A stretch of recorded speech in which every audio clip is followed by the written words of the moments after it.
এই যে আমাদের তিলপাড়া ব্রিজের যে বোর্ডটা থাকে, সেই বোর্ডটা দেখতে পাচ্ছেন।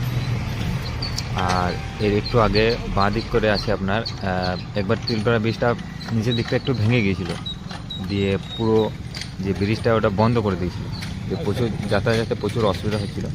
এই আর সামনে আছে, চলুন দেখাচ্ছি আপনাদেরকে।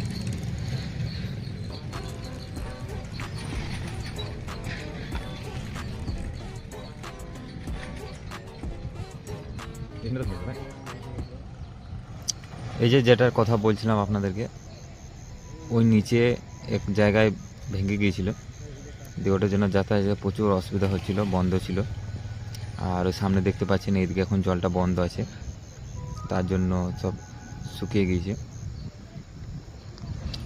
এখন ঠিক করে দিয়েছে ব্রিজটা, তার জন্য এখন সব গাড়ি যাতায়াত হচ্ছে, অনেক সুবিধা হচ্ছে এখন। আর ভিউটা